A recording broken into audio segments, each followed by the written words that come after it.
Hello everyone. Тэгэхээр өнөөдөр болор зөвлөгтэй уулзаад Wall Street English-т ямар ангууд байдгүй, ямар ангууд яаж явагддгүй, яманд зориулсан ангууд байдгүй гэх мэтчлэн ангуудтай холбоотой мэдээллүүдийг авцгаая. Let's go.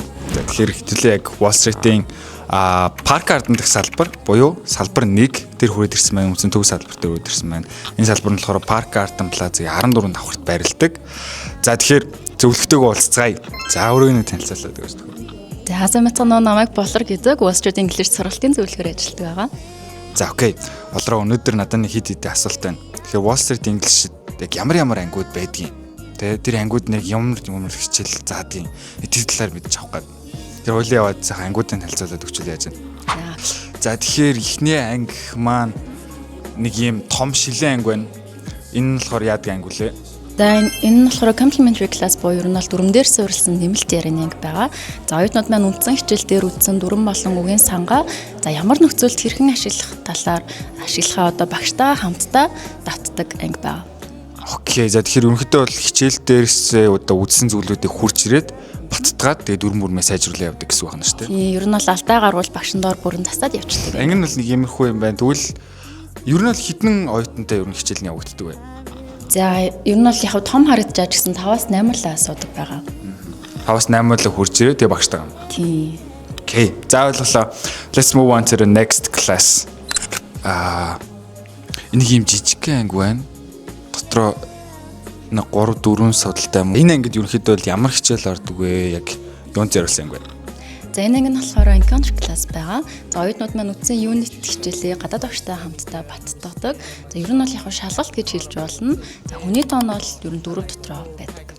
За тэгэхээр монгол хүмүүст яг нэг тулгамдтай асуулт байдаг шүү дээ. Тэр нь нэг ярих, гадаад хүнтэй ярих гэдэг. За тэгвэл энэ encounter анги нь яг танаас хурсан зүйлийг бол яриулах гэдэг анги юм байна. Тэгвэл энэ ангитай суусны дараа ер нь бол оюутнуудад яг ямар мэдрэмж төрдөг вэ? Яаж нөлөөлдөг вэ? За энэ ангид сууснаар ер нь оюутнууд маань за ер нь бол гадаад хүмүүстэй харьцаж чадах юм байна. За англиар мөн ярьж чадах юм байна гэдгийг ер нь ойлгож мэдэж авдаг байгаа. За эхний ер нь бол 1-2 encounter-д орсны дараагаар оюутнууд маань ер нь нэлийн өөрсдөө ихтэй болчдөг тийм.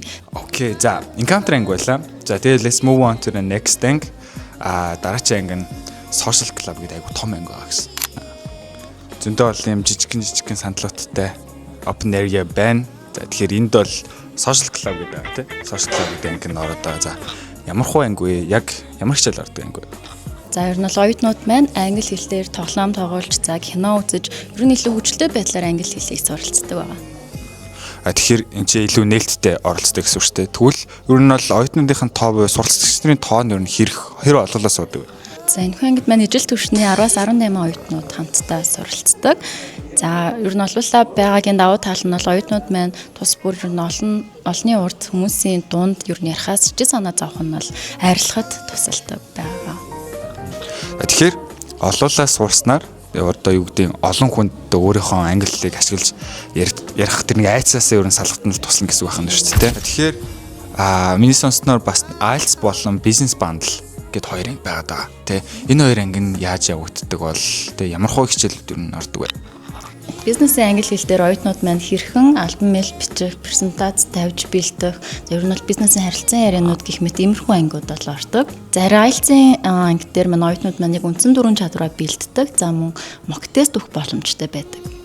За тэгэхээр IELTS-ийн анги дээр нь бол mock test-тэй өгөөд тэгээ ерөнхийдөө дөрвөн хичээлүүд дөрвөн одоо нөгөө нэг үндсэн чиглэл байна шүү дээ. Тэрэн дээр бэлдээ явчих юм байна. Бизнес класс дээр болохоор сая энэ хэлсэнчлээ яг ур чадваруудаа хөгжүүлэх. Тэр яг гадаад хэллэгүүдийг суралцана гэсэн үг байна шүү дээ.